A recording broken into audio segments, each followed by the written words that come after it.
Hello students and welcome back to varsity classes. This is video number 3 of valuation of goodwill.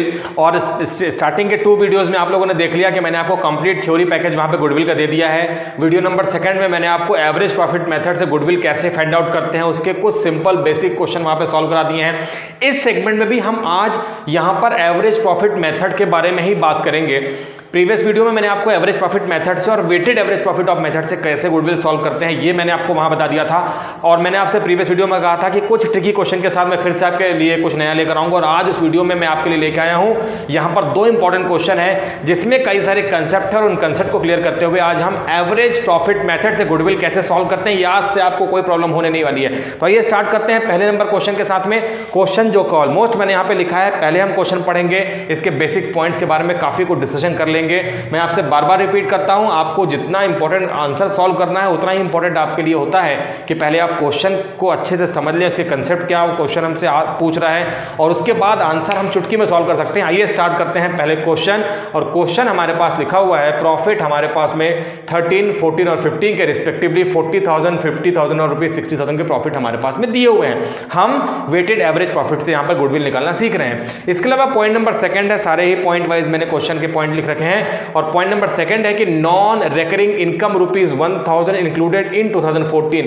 मैंने आपसे कहा था, मैं फिर से रिपीट कराता हूं, मैंने आपसे कहा बिजनेस के नॉर्मल कोर्स ऑफ एक्शन के प्रॉफिट से गुडविल का कैलकुलेशन होता है। और अगर बिजनेस का नॉर्मल कोर्स ऑफ एक्शन का प्रॉफिट हमारे पास क्वेश्चन में नहीं दिया है then no need to worry about anything. हमें करना क्या है, जितने भी क्वेश्चन में एबनॉर्मल लॉसेज हैं उन सबको प्लस कर देना है, एबनॉर्मल गेन को माइनस कर देना है कि एबनॉर्मल लॉस जो था वो हमारे बिहेवियर की वजह से नहीं हुआ था, एबनॉर्मल गेन जो है वो भी हमारे बिहेवियर की वजह से नहीं हुआ था। एबनॉर्मल गेन वो जो बिजनेस के नॉर्मल कोर्स ऑफ एक्शन के प्रॉफिट से अलग था, जिसे हमने कहीं पैसा अलग इन्वेस्ट करके इनकम जनरेट की थी, तो ये एबनॉर्मल गेन है। और एबनॉर्मल लॉस जो कि due to loss by fire, accident, loss by theft या कुछ अलग से वहाँ पर एबनॉर्मलिटी बिजनेस में क्रिएट हो गई थी, लॉस हो गया था। एबनॉर्मल लॉस को प्लस करेंगे, एबनॉर्मल गेन को माइनस करेंगे, इतना ही आपको ध्यान रखना है। तो यहां पर पॉइंट नंबर 1 जो आप देख रहे हैं लिखा है non recurring income ₹1,000। Non recurring मतलब जो इनकम बिजनेस में बार बार ऑकर नहीं होती है, इसका मतलब ये बिजनेस की नॉर्मल कोर्स ऑफ एक्शन की इनकम नहीं है। ये बिजनेस के लिए इनकम तो है लेकिन एक एबनॉर्मल इनकम है, एबनॉर्मल गेन है। गुडविल के कैलकुलेशन में इसे हमें करना होगा deduct. Point number 3, after profit 2013 is after considering loss by fire 6,000। मैंने आपसे कहा loss by fire is the part of abnormal loss और इसे हमें प्लस कर देना है क्योंकि लॉस बाई फायर से जो बिजनेस में लॉस हुआ है वो मेरे बिहेवियर की वजह से नहीं हुआ जिससे कि गुडविल में लॉस हो जाए। हमें ऐसा ट्रीट करना है, अगर लॉस बाई फायर ना होता तो बिजनेस की कहानी कुछ और होती, प्रॉफिट कुछ और वहां पे आ जाता। तो ऐसे में हमें इसे प्लस करके गुडविल का वैल्यूएशन करना है। पॉइंट नंबर 4 अगर आप देख रहे हैं तो लिखा है goodwill has not been insured but to insured in future and premium is to be paid for ₹400 per year. जब हम लोगों ने देखा कि लॉस बाई फायर हो गया, उस टाइम तक हम इतने ज़्यादा कॉशियस नहीं थे, लेकिन अब हमें लगता है कि गुड लॉस बाई फायर हो गया है, फ्यूचर में ऐसी एबनॉर्मलिटी फिर से क्रिएट हो सकती है, लॉस फिर से ज़्यादा हो सकता है। और ऐसे लॉस से बचने के लिए बिजनेस सीरीज में मैं आपसे बार बार कहता हूं कि लॉस को हम कभी भी बिजनेस से एलिमिनेट नहीं कर सकते हैं, रिस्क को हम सिर्फ वहाँ पर मिनिमाइज कर सकते हैं बाई यूजिंग इंश्योरेंस। तो इंश्योरेंस करा के इस रिस्क के हिंड्रेंस को हम यहां पर रिमूव कर सकते हैं। वही हमने किया, हमने गुड्स का इंश्योरेंस करा लिया है और इंश्योरेंस कंपनी को ईयरली प्रीमियम का पेमेंट ₹400 करना है। ये बिजनेस का नॉर्मल एक्सपेंडिचर है जिसे अब हम माइनस करेंगे ताकि बिजनेस का ट्रू एंड फेयर वहां पर हम प्रॉफिट फाइंड आउट कर सकें। नेक्स्ट पॉइंट अगर आप देख रहे हैं तो लिखा है remuneration of proprietor for the business 6,000 per year has not been taken into consideration. Proprietor जो कि किसी पर्सन का काम करता है, अगर वो काम खुद ना करता, प्रोप्राइटर किसी सेकंड पर्सन से, थर्ड पर्सन से कराता और उसको वहां पे कुछ ना कुछ रेम्युनरेशन पेमेंट करता, कुछ ना कुछ वहां पर उसका मेहनताना, उसकी सैलरी वेजेस पेमेंट करता, तो प्रोप्राइटर ने वो सैलरी उस पर्सन को प्रोवाइड करता। इससे अच्छा उसने उस काम को खुद कर लिया और प्रोप्राइटर का रेम्युनरेशन यहाँ पर ₹6,000 पर ईयर भी हमें यहाँ पर लिखा है कि हमने माइनस नहीं किया है, कंसीडर नहीं किया, अभी इसे कंसीडर करना है। ये बिजनेस का नॉर्मल कोर्स ऑफ एक्शन का प्रॉफिट है, इसे हमें माइनस करना है और बिजनेस के नॉर्मल प्रॉफिट में वापस आ जाना है माइनस करते हुए और उसके बाद गुडविल निकालनी है। नेक्स्ट पॉइंट अगर आप देख रहे हैं profit for 2015 includes ₹5,000 income from investment. जैसा कि अभी हम लोगों ने ऊपर देखा कि non recurring income ₹1,000, just like point number 6 की इनकम फ्रॉम इन्वेस्टमेंट। मैंने कहीं पैसा इन्वेस्ट किया था, उसमें मुझे रिटर्न मिलने लगा, इनकम मिलने लगा इंटरेस्ट के फॉर्म में, और ये मेरे बिजनेस के नॉर्मल कोर्स ऑफ एक्शन का प्रॉफिट नहीं है। बिजनेस के गुडविल के कैलकुलेशन में हमें इस प्रॉफिट को कर देना है माइनस, डिडक्ट कर देना है। नीचे लिखा हुआ है गुडविल निकालने की method, find out goodwill by weighted average profit method. Weighted average profit क्या होता है, प्रीवियस वीडियो आप लोगों ने नहीं देखा है, प्रीवियस वीडियो देखिए, वहां पे सिंपल क्वेश्चन, ये तो बहुत ट्रिकी क्वेश्चन हो गया, इससे इजी क्वेश्चन हमने प्रीवियस वीडियो में बनाया है, लिंक डिस्क्रिप्शन में अवेलेबल है। तो वहां पर हमने वेटेड एवरेज प्रॉफिट से गुडविल निकालना सीखा है, यहां पर भी उसी मेथड से निकालना है। Number of purchasing year is 2। Number of purchasing year क्या होता है, ये हमने अपने प्रीवियस वीडियो में देखा, उसकी भी लिंक डिस्क्रिप्शन बॉक्स में है। वेटेड एवरेज और वेट प्रॉफिट से गुडविल निकालना, और यहां पर वेट अगर आप देख रहे हैं तो रिस्पेक्टिव ईयर जो कि 2013, 14, 15 है, और रिस्पेक्टिव ईयर के जो वेट है 1, 2, 3 रिस्पेक्टिव हैं। आइए बिना टाइम वेस्ट किए अब निकालते हैं गुडविल। क्वेश्चन देखने में जितना ट्रिकी, आंसर उतना ही ईजी है बच्चों। आइए करते हैं इस क्वेश्चन को। तो सबसे पहले हम देखेंगे कि जो हमारे पास में एडजस्टमेंट दिए, इनका ट्रीटमेंट हम कैसे करेंगे। उसके लिए सबसे पहले हमारे पास जो बेसिक प्रॉफिट है इसे हम लिख लेते हैं। ईयर हमारे पास में 13, 14, 15, तो 2013, 2014 एंड 2015 हमारे पास में दिया हुआ है। जल्दी से हम यहाँ पर लिख लेते हैं कि हमारे पास जो प्रॉफिट गिवन ईयर के हैं और वो है 40, 50 and 60,000 rupees. 40,000, 50,000 and 60,000 rupees. Point wise solve करेंगे, आपके लिए इजी रहेगा, मेरे लिए इजी रहेगा। Point number first, non recurring income rupees 1000 included in 2014। आपको ईयर का फोकस करना है, ईयर ध्यान रखना है आपको। 2014 जो हमारे पास प्रॉफिट, अब यहाँ से देख लेते हैं, जो कि 50,000 रुपीज़ है, इसमें एक ऐसी इनकम मिली हुई है जो कि 1000 रुपीज़ की है, जो कि नॉन रिकरिंग इनकम है, बिजनेस के नॉर्मल कोर्स ऑफ एक्शन की इनकम नहीं है। करना क्या है, इसे हमें डिडक्ट कर देना है। तो यहाँ से हम माइनस कर देंगे, लिख सकते हैं नॉन रिकरिंग इनकम, और वो इनकम हमारे पास 1000 रुपीज़ है, जिसे हम सिंपली डिडक्ट करेंगे। जिस ईयर के लिए क्वेश्चन में बोल रखा है 2014 से हम इसे डिडक्ट कर देते हैं। चलिए ये हमने डिडक्शन कर दिया, बस इतना ही करना है पॉइंट नंबर फर्स्ट में। पॉइंट नंबर सेकंड लिखा है 2013 का जो प्रॉफिट है वो after considering loss by fire rupees 6000। हमारे पास क्वेश्चन में लॉस बाय फायर हो गया था 2013 के प्रॉफिट में से, और लॉस बाय फायर मैंने कहा एबनॉर्मल लॉस, बिजनेस के गुडविल के कैलकुलेशन में इसे हम लॉस को वापस प्लस करेंगे। तो यहां पर हम प्लस कर देते हैं लॉस बाय फायर। आप चाहें तो यहां पे एबनॉर्मल लॉस भी लिख सकते हैं। रिस्पेक्टिव ईयर में आपको उसे प्लस करना है, ये ध्यान रखना है। और वो ईयर हमारे पास आप देख रहे हैं 2013 है, अमाउंट है 6000 रुपीज़। तो 13 में हम 6000 रुपीज़ को सिंपली प्लस कर देंगे, ऐड कर देंगे। लेकिन हमने कहा कि लॉस हो गया था, लॉस बाय फायर हो गया था, बिजनेसमैन स्मार्ट निकला, उसने फ्यूचर में ऐसे फिर से अनएक्सपेक्टेड इवेंट ना हो, उसने बिजनेस का इंश्योरेंस करा लिया है। और अब जिस ईयर में लॉस हुआ था उसी ईयर से, ये इंपॉर्टेंट पॉइंट है, अगर आप देखेंगे तो 2013 में ही लॉस हो गया था, तो 13 में लॉस होने के बाद से ही उसने अपने गुड्स का इंश्योरेंस करा लिया, बिजनेस का इंश्योरेंस करा लिया, फायर इंश्योरेंस, और 400 रुपीज़ का प्रीमियम उसके पास से जाने लगा है। तो हम माइनस करेंगे फायर इंश्योरेंस, और इंश्योरेंस फायर तो नहीं लिखा है लेकिन हम फायर इंश्योरेंस मान लेते हैं कि उसने लिया होगा, इंश्योरेंस भी आप लिख सकते हैं। और उसका अमाउंट है 400 रुपीज़, जो कि बिजनेस का एक नॉर्मल एक्सपेंडिचर है, जिसे हम यहाँ से डिडक्ट करेंगे 400 रुपीज़ पर एनम का। तो मैंने कंटिन्यू 3 ईयर्स तक में इसका हम ट्रीटमेंट नहीं किए थे और हमने कर दिया है, तो पर ईयर हमने 400 का यहाँ पे डिडक्शन कर दिया है। बिजनेस का नॉर्मल एक्सपेंडिचर है, बिजनेस के लिए हो रहा है, इसे हमें माइनस करना होगा। इसके अलावा अगर आप पॉइंट नंबर 5 मैंने आपको बता दिया कि रेम्यूनरेशन ऑफ प्रोप्राइटर है, इसे भी यहाँ से बिजनेस का नॉर्मल खर्चा है जिसे हम माइनस करना भूल गए थे, और इसे अब हम माइनस करेंगे, माइनस रेम्यूनरेशन टू प्रोप्राइटर। और वो यहाँ पर अगर आप देखेंगे तो 6000 रुपीज़ है पर ईयर, इसे हम माइनस करेंगे। ये वो खर्चे हैं जिन्हें आपको माइनस करना है इसमें, इसके पीछे ये चाहे लॉस बाय फायर का एक्सपेंडिचर हो, सॉरी ये चाहे इंश्योरेंस हो, चाहे प्रोप्राइटर का रेम्यूनरेशन हो, ये एबनॉर्मल नॉर्मल से कोई मतलब नहीं है, ये नॉर्मल एक्सपेंडिचर है, इन्हें आपको माइनस करना था और आपने माइनस करना वहाँ पर भूल गए थे, तो अब माइनस करेंगे ताकि बिजनेस का एग्जैक्ट प्रॉफिट हम निकाल सकें। ये हमने माइनस कर दिया है। इसके अलावा अगर आप देख रहे हैं तो लिखा हुआ है 2015 में हमने इनकम जनरेट की फ्रॉम इन्वेस्टमेंट, बिजनेस के लिए इनकम फ्रॉम इन्वेस्टमेंट आउटसाइड से आई इनकम है, जिसे बिजनेस का नॉर्मल इनकम नहीं मानते हैं। 2015 के प्रॉफिट से माइनस करेंगे, माइनस इनकम फ्रॉम इन्वेस्टमेंट, और वो इनकम आप देख रहे हैं कि कितनी लिखी हुई है 5,000 रुपीज़ 2015 के प्रॉफिट से है, इसे हम यहाँ से माइनस कर देंगे। सारे एडजस्टमेंट चुटकी होते ही हमने यहाँ पर सॉल्व कर लिए। आइए अब करते हैं टोटल, जिसे हम नाम देंगे एडजस्टेड प्रॉफिट। तो अब हमें टोटल करना होगा क्योंकि हमने बहुत सारी एडजस्टमेंट यहाँ पे कर ली है, आप देख रहे हैं, और जितने भी यहाँ पर मैंने माइनस के फिगर है उन सबको ब्रैकेट में लिखा है। हम यहाँ से निकालेंगे एडजस्टेड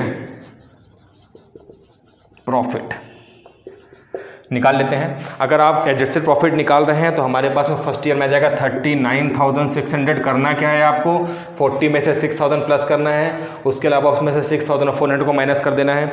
इसके अलावा नेक्स्ट ईयर का प्रॉफिट आ जाएगा 42,600 और लास्ट ईयर का प्रॉफिट हमारे पास में आ जाएगा 48,600। तो ये कंटिन्यू 3 ईयर्स के प्रॉफिट आपने निकाल लिए हैं। This is simply called adjusted profit. हमारे पास में वेट असाइन है और वेट वाले क्वेश्चन तो मैंने आपको पहले भी करवा दिए हैं, आप उस क्वेश्चन को ज़रूर देख लें। इस क्वेश्चन को करने से पहले मैं बार बार आपसे कह रहा हूँ, डिस्क्रिप्शन से लिंक लेके उसे देख लीजिए। वेट हमारे पास में लिखा हुआ है रिस्पेक्टिव, अगर आप देखेंगे तो 1 2 3 रिस्पेक्टिवली हमारे पास में 1 2 3। अगर हम वेट को एडजस्टेड प्रॉफिट से मल्टीप्लाई करेंगे तो आपको अच्छे से पता है कि इसे हम कहते हैं वेटेड प्रॉफिट। वेट से प्रॉफिट को मल्टीप्लाई करेंगे then we easily get the amount of weighted profit, और वो अमाउंट हमारे पास में आ जाएगा 39,600 रुपीज़, जो कि हम 1 से मल्टीप्लाई करेंगे। इसके अलावा 85,200 सेकेंड ईयर का 2 से मल्टीप्लाई करने के बाद में हमने 42 को 2 से मल्टीप्लाई किया, 39 को 1 से मल्टीप्लाई किया, और 48,600 को अगर 3 से मल्टीप्लाई करते हैं तो आ जाएगा 1,45,800। करना क्या है, आपको इस तीनों प्रॉफिट को प्लस कर देना है और निकालना है वेटेड एवरेज प्रॉफिट। तो अगर हम तीनों ईयर के प्रॉफिट को यहाँ पर प्लस करते हैं तो हमारे पास जो अमाउंट आ जाएगा वो अमाउंट आ जाएगा 2,70,600, 2,70,600। और इसमें हम वेट को डिवाइड करेंगे, जो कि टोटल वेट है 3 + 2 + 1, तो टोटल वेट से डिवाइड करना है, ईयर से डिवाइड नहीं करना है। वेटेड प्रॉफिट में हमें टोटल वेट का करना होता है, और वेट से अगर हम डिवाइड करते हैं तो 45,100 रुपीज़ का हमें मिल जाता है वेटेड एवरेज प्रॉफिट। मैंने लिखा है वेटेड एवरेज प्रॉफिट। गुडविल निकालने का formula, goodwill equals to weighted average profit into number of purchasing year, जो कि दोनों पास हमारे पास दिया हुआ है। हमारे पास में वेटेड एवरेज प्रॉफिट दिया है 45,100 into number of purchasing year. अगर आप देखेंगे तो यहाँ पे लिखा हुआ है number of purchasing year is 2, ये देखिए 2 ईयर लिखा हुआ है, तो हम यहाँ पे 2 से मल्टीप्लाई कर देते हैं और आसानी से हम निकाल लेते हैं 90,200 rupees amount of goodwill. Firms goodwill निकाल ली।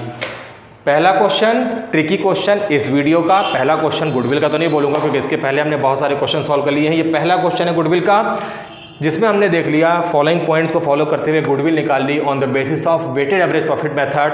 आइए अब एक और क्वेश्चन इसी सेगमेंट में, वीडियो थोड़ा सा लंबा हो सकता है इसी सेगमेंट में वेट, क्योंकि अभी हमें नेक्स्ट वीडियो में सुपर प्रॉफिट के बारे में बात करना है। इसी वीडियो में कंप्लीट करते हैं एक और question weighted average profit method का नए कंसेप्ट के साथ में।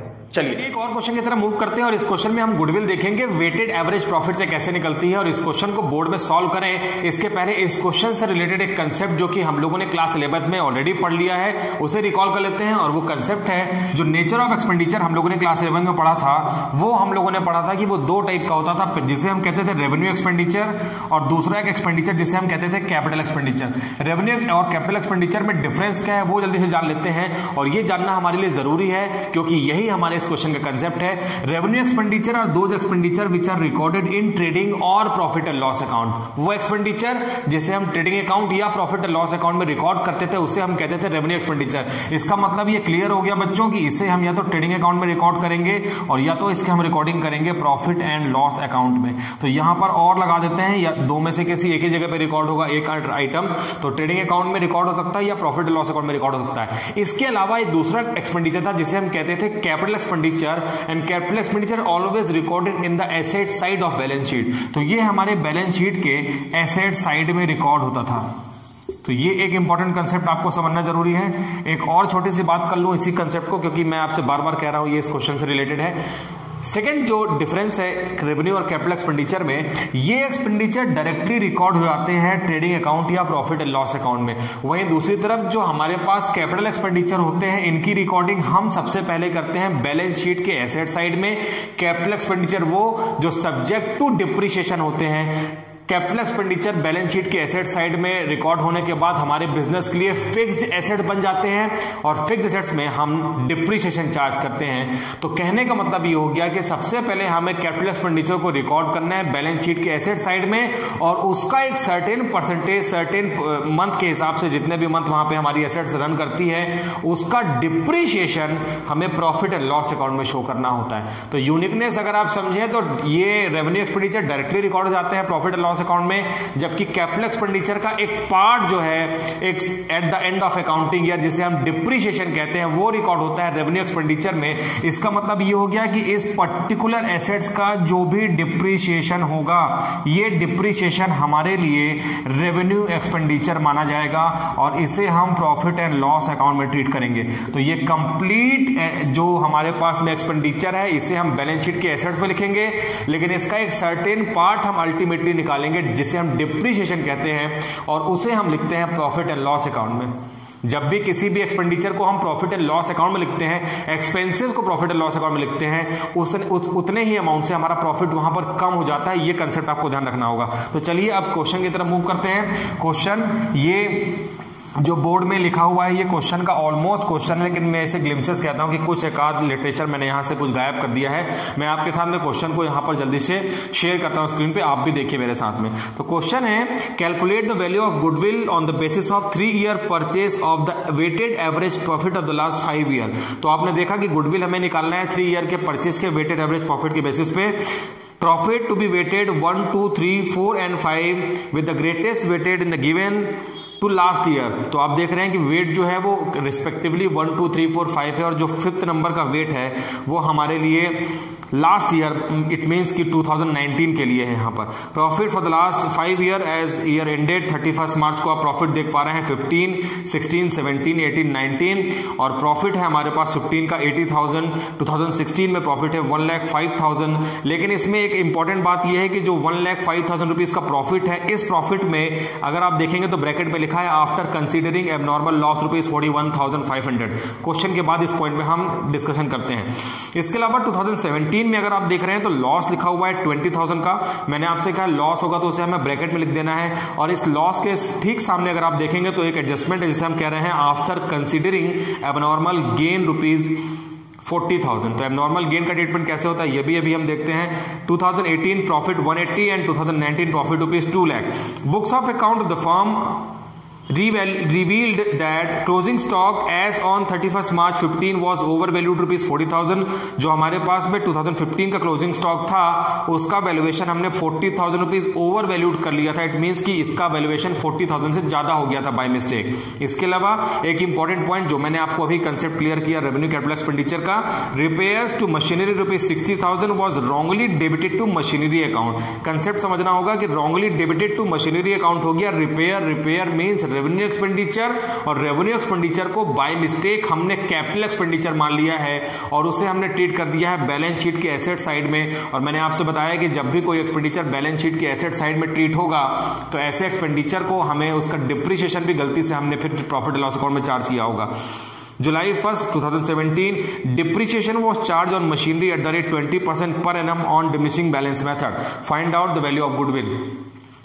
तो ये क्वेश्चन जो ऑलमोस्ट पूरा क्वेश्चन मैंने यहाँ पर बोर्ड में भी लिखा है और आपको भी स्क्रीन में भी शेयर कर दिया। जल्दी से एक बार बोर्ड में भी देख लेते हैं। हमारे पास में 3 ईयर के एवरेज प्रॉफिट के बेसिस पे वेटेड एवरेज से हमें गुडविल फाइंड आउट करनी है। वेट हमारे पास 1, 2, 3, 4, 5 रिस्पेक्टिवली दिया हुआ है। मैंने आपसे कहा कि 2016 का प्रॉफिट जो 1,05,000 है वो आफ्टर कंसीडरिंग एबनॉर्मल लॉस 41,500 है। इसके अलावा 2017 का अगर आप प्रॉफिट देख रहे हैं तो -20,000 इट मीन्स की लॉस है, और ये लॉस जो है वो आफ्टर कंसीडरिंग एबनॉर्मल गेन ₹40,000 है, इसमें हमने एबनॉर्मल गेन प्लस किया और बावजूद उसके हमें वहां पर लॉस हो गया। 2018-19 के प्रॉफिट हमारे पास रेस्पेक्टिवली लिखे हुए हैं। तो सबसे पहले इसके बारे में बात कर लेते हैं। तो इसके बाद बाकी के 2 एडजस्टमेंट है। तो इस क्वेश्चन में टोटल जो नंबर ऑफ एडजस्टमेंट कई सारे हैं। तो पहला एडजस्टमेंट जो आप देख रहे हैं 2016 के प्रॉफिट में, मैंने आपसे देखिए पहले भी कहा है कि अगर हम क्वेश्चन पढ़ने में ज्यादा टाइम स्पेंड करेंगे तो आंसर हमसे इजी बन जाएगा, इसलिए मैं क्वेश्चन को डिटेल में यहाँ पे आपसे डिस्कशन कर रहा हूँ। 2016 31 मार्च 16 का प्रॉफिट जो हमारे पास है वो 1,05,000 रुपीज है। अब इसमें अगर आप गौर से देखेंगे तो 41,500 रुपीज का जो एबनॉर्मल लॉस है वो यहाँ पर माइनस किया गया है। अगर आप लोगों ने अभी तक गुडविल के प्रीवियस वीडियोस नहीं देखे हैं जिसमें कि एबनॉर्मल गेन, एबनॉर्मल प्रॉफिट के सारे कंसेप्ट हम लोगों ने क्लियर कर लिए हैं, अभी आपको तुरंत डिस्क्रिप्शन बॉक्स से लिंक मिल जाएगा, आप उस वीडियो को देखकर अपने एबनॉर्मल लॉस और एबनॉर्मल गेन के डाउट को क्लियर कर सकते हैं। फिर से रिकॉल कर लेते हैं। मैंने आपसे एक सिंपल सा फॉर्मूला बताया था कि गुडविल का कैलकुलेशन बिजनेस के नॉर्मल कोर्स ऑफ एक्शन के प्रॉफिट से किया जाता है। ऐसा लॉस या ऐसा प्रॉफिट जो बिजनेस में एबनॉर्मल वे में हमारे बिजनेस में इनकर्ड हो गया है, ऑकर हो गया है, इसे हमें बिजनेस में कंसीडर, गुडविल के कैलकुलेशन में प्रॉफिट में कंसीडर नहीं करना है। तो यहां पर एबनॉर्मल लॉस है 41,500 रुपीज, जो बिजनेसमैन के बिहेवियर की वजह से वहां पर लॉस नहीं हुआ है, due to loss by fire, due to loss by theft, कोई एक्सीडेंट, कोई कोलैप्स वहां पर हो सकता है जो बिजनेस को नुकसान पहुंचा सकता है, और वो अमाउंट यहां पर 41,500 है, जिसकी वजह से बिजनेस का प्रॉफिट 1,05,000 हो गया है। इट मींस कि हमने जब इस 2016 का प्रॉफिट वहां पे कैलकुलेट किया था तो हमने 41,500 को वहां से माइनस किया था, हमें गुडविल के कैलकुलेशन में इसे प्लस कर देना है, ये मानते हुए कि अगर ये एबनॉर्मल लॉस ना होता तो गुडविल की एग्जैक्ट कंडीशन क्या होती। ठीक वैसे ही अगर आप देख पा रहे हैं तो 2017 में जो हमारे पास ऑलरेडी क्योंकि लॉस दिया हुआ है, लेकिन ये लॉस है after abnormal gain 40,000, after considering abnormal gain. तो 2017 के प्रॉफिट में 40,000 रुपीज का एक एबनॉर्मल गेन था जो नॉर्मल कोर्स ऑफ एक्शन के बिजनेस में नहीं था। मैंने प्रीवियस वीडियो में आप लोगों से बताया कि अगर मैं किसी बिजनेस के पैसे को किसी पर्टिकुलर अदर प्लेस में इन्वेस्ट कर देता हूं और वहां से जो मुझे रिटर्न मिलता है, जिसे हम रिटर्न ऑन इन्वेस्टमेंट कहते हैं, ये बिजनेस के लिए नॉर्मल कोर्स ऑफ एक्शन की एक्टिविटी नहीं है, क्योंकि बिजनेस एक्टिविटी से प्रॉफिट नहीं हुआ है, बल्कि उस प्रॉफिट, उस पैसे को मैंने कहीं और इन्वेस्ट किया था, वहां से हमें रिटर्न मिल गया, इन्वेस्टमेंट का बेनिफिट मिल गया है, और ऐसे बेनिफिट को हम एबनॉर्मल गेन कहते हैं। गुडविल के कैलकुलेशन में हमें इस 40,000 रुपीज के प्रॉफिट को अपने प्रॉफिट से डिडक्ट करना होगा। तो एबनॉर्मल लॉस को हम प्रॉफिट में प्लस करेंगे, जबकि एबनॉर्मल गेन को हम प्रॉफिट से माइनस करेंगे। प्रीवियस वीडियो में भी मैंने आपको ये क्लियर कर दिया था। इसके अलावा हमारे पास प्रॉफिट एज इट इज लिखे हुए हैं।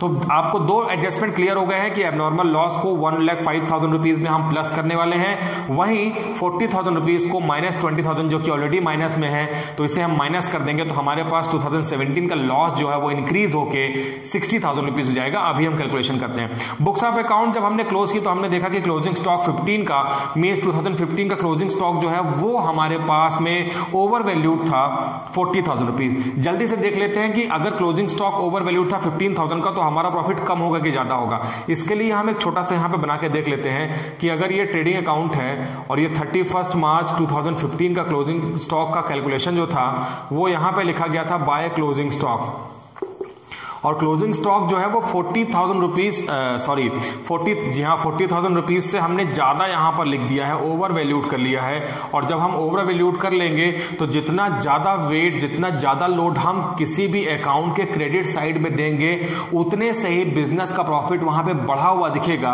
बाय मिस्टेक हमने यहां पर 40,000 का प्रॉफिट लिया, अल्टीमेटली जो हम जीपी निकालते हैं, अल्टीमेटली जीपी को हम प्रॉफिट एंड लॉस अकाउंट में जीपी ट्रांसफर करते हैं और फिर यहां से हम टू नेट प्रॉफिट निकालते हैं। तो अगर यहां पर प्रॉफिट बढ़ा था तो उसका इंपैक्ट यहां पर बढ़ के आ गया था, जीपी हमने ज्यादा ट्रांसफर किया था। और फिर मैंने आपसे कहा कि क्रेडिट साइड में लोड ज्यादा होगा, चाहे ट्रेडिंग अकाउंट चाहे प्रॉफिट और लॉस अकाउंट में। अल्टीमेटली 2015 का नेट प्रॉफिट प्लस हो गया था 40,000 रुपीज से, क्योंकि हमने क्रेडिट में उतना अमाउंट ज्यादा लिखा था। तो उसका बेनिफिट ये हुआ कि डेबिट साइड में उतना प्रॉफिट ज्यादा हमें दिख रहा है। तो इंपॉर्टेंट कंसेप्ट ये है कि हमारे पास 2015 में जो 80,000 रुपीज का प्रॉफिट दिया हुआ है, ये प्रॉफिट गुडविल के कैलकुलेशन में जब हम देख रहे हैं कि ओवर वैल्यूड हो गया है, गलती से स्टॉक का ज्यादा वैल्यूएशन की वजह से प्रॉफिट 40,000 रुपीज बढ़ गया है, तो ये भी एक एडजस्टमेंट है जिसे हमें 80,000 में से इस 40,000 ओवर वैल्यूड के स्टॉक का जो ट्रीटमेंट है उसे हमें यहाँ पर डिडक्ट करना होगा। तो ये कंसेप्ट आपको समझ में आ गया। यहीं पे एक छोटी सा कंसेप्ट और समझ लेते हैं कि जो 2015 के लिए हमारे पास क्लोजिंग स्टॉक है, डेफिनेटली वो 2016 के लिए ओपनिंग स्टॉक बनेगा। तो हमने गलती, भले एडजस्टमेंट में हमारे पास में एरर एक दिया है, लेकिन इस एरर के दो कॉन्सिक्वेंसेज है मेरे बच्चों। पहला ये कि ये जो 40,000 रुपीज का एरर है ये 2015 में हुआ है क्लोजिंग स्टॉक में, लेकिन अल्टीमेटली जो एरर हो गया था इसे हमने कैरी फॉरवर्ड कर दिया था नेक्स्ट ईयर के बिगिनिंग में, जिसे हम ओपनिंग स्टॉक कहते हैं। इट मींस अगर हम इस लाइन को दूसरे वे में पढ़ने की कोशिश करें तो हम ये भी पढ़ सकते हैं कि ओपनिंग स्टॉक ऑन 2016, यहां पर 15 लिखा है लेकिन नेक्स्ट ईयर में मूव करेगा तो हम 2016 में आ जाएंगे। तो इसी एडजस्टमेंट को सेम वे में मैं दूसरे तरीके से पढ़ने की कोशिश करता हूं। Opening stock on 2016 was over valued bye ₹40,000। इसका ट्रीटमेंट क्या हुआ वो समझते हैं, इसका इंपैक्ट कॉन्सिक्वेंसेस क्या हुए। जैसे ही किसी भी अमाउंट को बाय मिस्टेक मैं डेबिट साइड में ज्यादा लिखता हूं, अभी मैंने आपसे कहा कि क्रेडिट में ज्यादा लिखता हूं तो प्रॉफिट बढ़ जाता है, ठीक ऐसे ही ओपनिंग स्टॉक जो कि हमारे ट्रेडिंग अकाउंट का टू साइड का पार्ट था, हम यहां लिखते टू ओपनिंग स्टॉक और हमने यहां पे 40,000 रुपीज ज्यादा लिख दिया है। इट मीन्स कि अब हमें बार बार 40,000 रुपीज का ज्यादा डिडक्शन करना पड़ेगा और at the end of result जो हमारे पास प्रॉफिट निकलता है, ये प्रॉफिट अब हमारा 40,000 रुपीज से कम दिखेगा। इट मींस कि हमारे पास जो 2016 का प्रॉफिट दिख रहा है 1,05,000, ये प्रॉफिट ओपनिंग स्टॉक के ओवर वैल्यूड होने की वजह से 40,000 रुपीज कम दिख रहा है। ट्रीटमेंट कैसे होता है वो मैं आपको अभी दिखाने वाला हूं। तो ये पॉइंट आपका क्लियर हो गया, ये पॉइंट क्लियर हो गया, ये पॉइंट क्लियर हो गया। लास्ट पॉइंट जिसको हमने अभी कैपिटल रेवेन्यू एक्सपेंडिचर के टर्म में देखा है, जल्दी से उसको एक बार फिर से रिकॉल करते हैं। और अगर आप देख रहे हैं तो यहां पर लिखा हुआ है कि रिपेयर्स टू मशीनरी, फोकस करना है हमें लिटरेचर में, रिपेयर्स टू मशीनरी। रिपेयर अगर लिखा हुआ है इसे हम मानते हैं कि किसी भी एसेट्स के मेंटेनेंस के लिए, उसके रखरखाव के लिए हमने जो एक्सपेंडिचर किया है, उसको रनिंग कंडीशन में बनाए रखने के लिए एक्सपेंडिचर किया है, वो हमारे लिए रेवेन्यू एक्सपेंडिचर होता है। और यही रेवेन्यू एक्सपेंडिचर अकाउंटेंट ने बाय मिस्टेक कैपिटल एक्सपेंडिचर मानकर उसे लिख दिया बैलेंस शीट के एसेट साइड में। तो क्वेश्चन पढ़ते हैं, repairs to machinery ₹60,000 were wrongly debited to machinery account. हमने मशीनरी अकाउंट के डेबिट में लिख दिया, मशीनरी अकाउंट के डेबिट में लिख दिया, मतलब जब हमने मशीनरी अकाउंट का लेजर बनाया उसमें लिख दिया, और मशीनरी जो कि हमारे बैलेंस शीट का पार्ट है, मतलब उसे हमने कैपिटल एक्सपेंडिचर मान लिया और उसमें डिप्रिसिएशन भी लगा दिया 20% per annum bye WDV method. तो इसके कॉन्सिक्वेंसेस ये हुए कि यहां पर डबल मिस्टेक हो गया। पहला ये कि हमने किसी भी रेवेन्यू एक्सपेंडिचर को by mistake capital expenditure treat कर लिया, और जैसे ही कैपिटल एक्सपेंडिचर ट्रीट हुआ तो उसका जो रिस्पेक्टिव डिप्रिसिएशन था वो भी हमने वहां से माइनस कर दिया। डिप्रिसिएशन जैसे ही माइनस हुआ था तो हमारा प्रॉफिट कम हो गया था, और वो प्रॉफिट अगर आप देखेंगे तो 2017 में हमसे मिस्टेक हुई थी, तो 2017 के बाद में जुलाई में, मतलब कि 2018 में कवर होगा, क्योंकि ये तो 31 मार्च तक जुलाई तक का है। तो अगर हम अप्रैल से बात करते हैं तो ये जुलाई की बात है, तो अप्रैल में June July, it mean subject matter to 2018। तो यहां पर हमने मशीनरी का डिप्रिसिएशन और WDV मेथड से 2 ईयर में कंटिन्यू डिप्रिसिएशन भी वहां पर हमने माइनस किए थे, जिसकी वजह से हमारा प्रॉफिट कम हो गया था। क्वेश्चन करते हैं, जल्दी से देखते हैं। और लास्ट में क्वेश्चन के मैं आपको एक बार फिर से जो मैंने क्वेश्चन दिखाया था उसके मैं क्वेश्चन को स्क्रीन आपको वहां पर फिर से शेयर कर दूंगा। स्टार्ट करते हैं आंसर और देखते हैं हम इस क्वेश्चन को कितनी आसानी से सॉल्व कर सकते हैं। तो अगर आप देख रहे हैं तो हमारे पास में 2015 से लेके 2019 तक के प्रॉफिट दिए हुए हैं। हम जल्दी से लिख लेते हैं 2015, 2016, 2017, 2018 एंड 2019, और हमारे पास में ये ईयर्स लिखे हुए हैं। इसके अलावा यहाँ पर हम प्रॉफिट लिख लेते हैं, और प्रॉफिट अगर आप देख पा रहे हैं तो हमारे पास प्रॉफिट लिखा हुआ है। अब सबसे पहले देखेंगे तो 80,000 रुपीज़ का प्रॉफिट है। 80,000 रुपीज़ के बाद में 1,05,000 रुपीज़ का प्रॉफिट, देन माइनस लॉस है 20,000, मैंने कहा था ब्रैकेट में लिख सकते हैं 180 एंड 2 लाख रुपीज़। तो ये हो गया हमारे पास में 180 और ये हो गया हमारे पास में 2 लाख रुपीज़ का प्रॉफिट। हम किसी भी कैलकुलेशन को करें इसके पहले हम इन दोनों के बारे में डिस्कशन कर लेते हैं। हमारे पास 2016 में एबनॉर्मल लॉस था 41,500, मैंने कहा एबनॉर्मल लॉस को प्लस कर देना है, एबनॉर्मल गेन को माइनस कर देना है। तो सबसे पहले हम करते हैं प्लस कर देंगे यहाँ पर एबनॉर्मल लॉस जो था, और वो ईयर था 2016, तो 2016 के सामने आपको एक एबनॉर्मल लॉस 41,500 रुपीज़ को यहाँ पर प्लस कर देना है। तो ये प्लस का साइन मैंने बना दिया। इसके अलावा जस्ट नेक्स्ट ईयर में 17 में 20,000 रुपीज़ जहाँ पर ऑलरेडी लॉस था वहाँ पर हमें फिर से एबनॉर्मल गेन हुआ था, तो हमें इसे फिर से माइनस करना है। एबनॉर्मल गेन, और ये हमारा है 2017 में जो कि 40,000 रुपीज़ है। तो मैंने आपसे कहा है कि अब नॉर्मल गेन को फॉर्मूले से माइनस कर देना है, अब नॉर्मल लॉस को प्लस करना है। तो यहाँ तक की कहानी आप समझ गए हैं कि हमें क्या करना है, अब नॉर्मल लॉस को प्लस करना है और नॉर्मल गेन को माइनस कर देना है। तो ये ट्रीटमेंट आप लोगों ने कर लिया है। इसके अलावा अगर हम चलते हैं तो अगर आप देखेंगे तो लिखा है कि जब हमने बुक्स ऑफ अकाउंट क्लोज किया तो हमने पाया कि 2015 में जो क्लोजिंग स्टॉक था वो ओवर वैल्यूड हो गया था, और 2015 में क्लोजिंग स्टॉक ओवर वैल्यूड हो गया था, और जितना ज़्यादा स्टॉक ओवर वैल्यूड होगा उतना ही क्रेडिट साइड में इंपैक्ट आएगा, जिसका कि मैंने आपको भी कंसेप्ट बताया है कि उसका असर ये होगा कि उस पर्टिकुलर ईयर का प्रॉफिट इतना बढ़ जाएगा। हमें डिडक्ट करना होगा over valued of closing stock, जो कि हमारे पास में आप देख रहे हैं 2015 का ओवर वैल्यूड हुआ था 40,000 रुपीज़। हमें यहाँ से इसे डिडक्ट करना होगा, तो हमने सिंपली डिडक्ट कर दिया। जो unnecessary profit due to over valuation of closing stock बढ़ा हुआ दिख रहा था उसे हमने कम कर लिया है। लेकिन मैंने आपसे इंपैक्ट बताया कि जो 2015 के लिए क्लोजिंग स्टॉक है वही 2016 के लिए ओपनिंग स्टॉक बन सकता है। तो यहाँ पर हमें प्लस करना होगा over valued of opening stock, और ये हमारा नेक्स्ट ईयर है क्योंकि 15 के बाद 16 में वो आया होगा, और 2016 का जो प्रॉफिट है 1,05,000 जिसमें कि हमने एक फर्दर एडजस्टमेंट कर रखा है, इसी में हम इस 40,000 रुपीज़ को यहाँ पर प्लस कर देंगे क्योंकि हमारा प्रॉफिट 2016 में ओवर वैल्यूड होने की वजह से ओपनिंग स्टॉक का प्रॉफिट वहाँ पर कम हो गया था। तो ये ट्रीटमेंट हम लोगों ने कर लिया है। तो पॉइंट नंबर 3 की तरफ चलते हैं। यहाँ पर लिखा हुआ है repairs to machinery 60,000 was wrongly debited to machinery account. हमने यहाँ पर वही गलती कर दी जो मैंने आपको स्टार्टिंग में कंसेप्ट बताया कि यहाँ पर एक एक्सपेंडिचर जिसका नेचर यहाँ पर रेवेन्यू नेचर था, हमने बाय मिस्टेक उसे कैपिटल एक्सपेंडिचर ट्रीट कर लिया, और back to back 2 years it means 18 और 19 के वहाँ पर हमने उसमें डिप्रिशिएशन भी लगा दिए, जिसकी वजह से हमारे 2018-19 का प्रॉफिट जो है वो कम हो गया ड्यू टू डिप्रिशिएशन। तो ट्रीटमेंट कैसे होगा वो देखते हैं। तो सबसे पहले आपको फोकस करना है 60,000 रुपीज में, और ये 60,000 रुपीज वो है जो एक्चुअल में डिडक्ट होना था प्रॉफिट एंड लॉस अकाउंट से, लेकिन हमने इसे गलती से बैलेंस शीट में लिख दिया, जिसकी वजह से 60,000 रुपीज हमारे प्रॉफिट एंड लॉस अकाउंट से नहीं माइनस होने पाया। करेक्शन करेंगे, रेक्टिफिकेशन ऑफ एरर करेंगे, और हम इसे माइनस करेंगे सबसे पहले रिस्पेक्टिव 2018 से रिपेयर ऑफ मशीनरी। तो ये मशीनरी का रिपेयर जो है 2018 में हुआ है, अमाउंट 60,000 है, तो 18 के प्रॉफिट से हम यहां पर माइनस करेंगे 60,000 रुपीज, ये हमें माइनस करना है।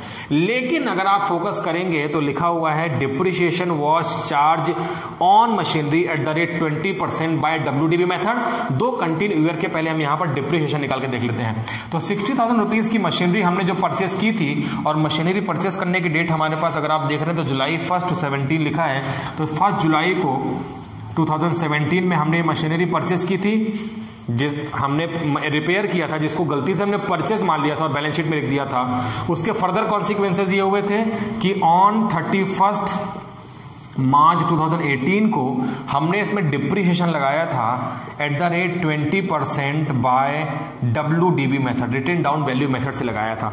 तो अगर आप कैलकुलेशन करेंगे तो कैसे कैलकुलेशन करेंगे, तो 60,000 रुपीज की हमारे पास में एसेट्स थी जिसमें हमें 20% डिप्रिशिएशन लगाया था, और अगर आप जुलाई से काउंट करते हैं मार्च तक, तो जुलाई, अगस्त, सितंबर, अक्टूबर, नवंबर, दिसंबर, जनवरी, फरवरी, मार्च, टोटल 9 मंथ होते हैं। 9 मंथ का आपने डिप्रिशिएशन निकाला था, जो कि आप क्लास 7 में अच्छे से निकालना सीख चुके हैं। तो डिप्रिशिएशन का अमाउंट हमारे पास आ गया था 9,000 रुपीज, क्योंकि मेथड हमने WDV फॉलो की थी। तो सबसे पहले हम यहां से 9,000 माइनस कर देते हैं, हमारे पास में 51,000 की एसेट्स बच जाएगी 1 अप्रैल 2018, और हमने फिर से 31 मार्च 2019 जो कि हमारा नेक्स्ट ईयर है, इसमें भी हमने इस 51,000 का 20% डिप्रिशिएशन लगा दिया था, और वो आ गया था 10,200 रुपीज। आपको माइनस करने की जरूरत नहीं, क्योंकि हमें माइनस के फिगर से मतलब नहीं है, हमें यहाँ पे 2 बैक टू बैक ईयर्स के यहाँ पे डिप्रिशिएशन के अमाउंट चाहिए थे, और वो अगर आप देख रहे हैं तो आपको इजीली मिल चुके हैं WDV मेथड को फॉलो करते हुए। तो फर्स्ट ईयर का डिप्रिशिएशन जो है वो है 9,000 रुपीज, इट मीन्स 2018 का डिप्रिशिएशन जो बाय मिस्टेक हमने माइनस कर दिया था प्रॉफिट एंड लॉस अकाउंट से, इसे हम वापस से ऐड बैक करेंगे। तो हम यहाँ पर करेंगे डिप्रिशिएशन को प्लस करेंगे और डिप्रिसिएशन का अमाउंट 2018 का है 9000, तो हमें यहाँ पर इसे वापस से प्लस करना होगा। और ठीक 2019 का अगर आप देखेंगे तो 10,200, तो इसे हमें यहाँ पर प्लस करना है। इस कैलकुलेशन को मैं यहाँ से अब क्लीन कर देता हूँ, एक बार आपको दिखा देता हूँ कैलकुलेशन कैसे हमने किया है। लास्ट में मैं आपको इसका स्क्रीनशॉट भी दे दूंगा। तो ये कैलकुलेशन ऑफ डिप्रिसिएशन हो गया है और हमने यहाँ पर डिप्रिसिएशन का अमाउंट निकाल लिया इजी। और हमने इसे प्लस क्यों किया ये मैं फिर से रिपीट कर देता हूँ, क्योंकि बाय मिस्टेक ही यहाँ पर ट्रीट हो गए थे, प्रॉफिट को कम कर रहे थे, जबकि इसका treatment already profit and loss account में 60,000 रुपीज से हमने कर दिया था। जब हम इसे रेवेन्यू मानते हैं तो उसमें हम डिप्रिसिएशन नहीं लगाते हैं, डिप्रिसिएशन नहीं लगाते, फिर भी डिप्रिसिएशन लग गया था बाय मिस्टेक और इसे हमने यहाँ पे प्लस कर दिया। अब हमें करना क्या है, अब हमें रिस्पेक्टिव एडजस्टमेंट करने के बाद में सबका टोटल नेट ऑफ कर लेना है मेरे बच्चों। टोटल अगर आप देखेंगे तो 80 में से 40,000 निकल जाएगा, तो हमारे पास में 40,000 रुपीज बच जाएगा। This is simply called adjusted profit. Adjusted profit हम निकाल लेते हैं 40,000 रुपीज। इसके अलावा अगर आप देखेंगे तो यहाँ पर हमने नॉर्मल लॉस को प्लस किया है, यहाँ पर ओवर वैल्यूड हो गया था क्लोजिंग स्टॉक, जिसे हमने ओपनिंग स्टॉक बोला था नेक्स्ट ईयर में, से हमें प्लस कर देना है। और प्लस करने के बाद में आ जाएगा 1,86,500 रुपीज़, 1,86,500। अगर हम 17 की बात करते हैं तो हमारे पास ऑलरेडी आपको लॉस दिख रहा है 60,000 माइनस 20 माइनस 40, तो 60,000 रुपीज़ का लॉस हो गया है। ब्रैकेट में लिख देंगे 2018 का प्रॉफिट जो है वो 1,29,000 आएगा अगर आप इसे सॉल्व करते हैं तो।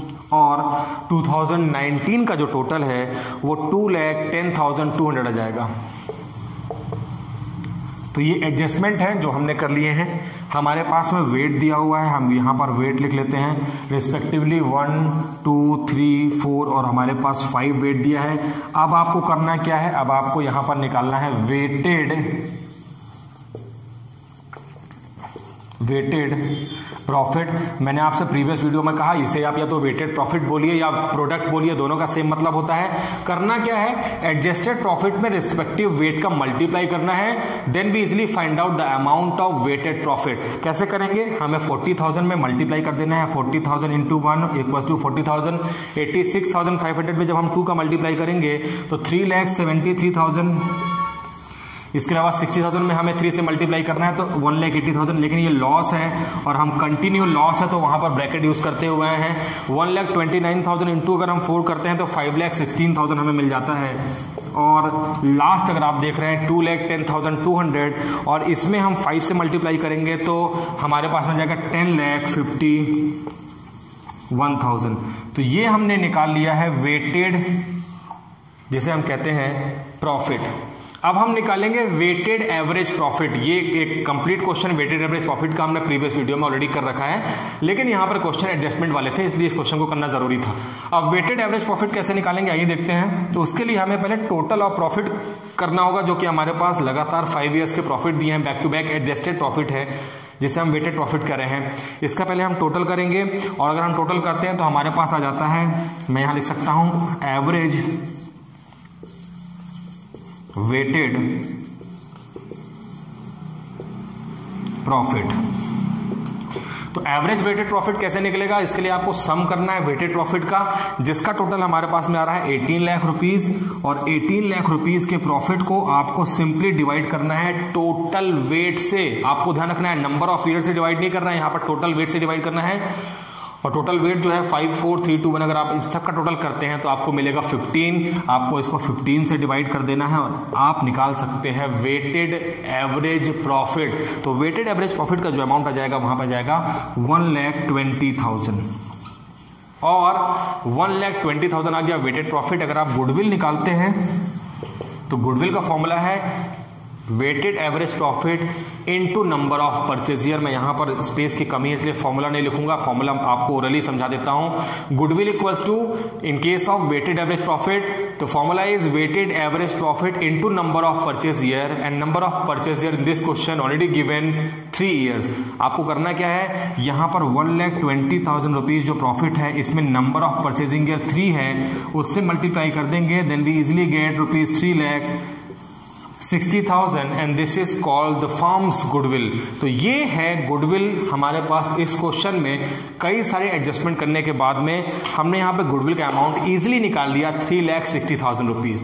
ये क्वेश्चन ट्रिकी है और इसके ट्रिकीनेस की वजह जो थी मैंने आपको स्टार्टिंग में बताई, क्योंकि यहाँ पर कैपिटल रेवेन्यू एक्सपेंडिचर में कई सारे कंट्राडिक्शन थे। वहाँ पर बाय मिस्टेक हमने कैपिटल एक्सपेंडिचर को रेवेन्यू एक्सपेंडिचर मान लिया था। हमने treatment abnormal loss abnormal gain का कर दिया था।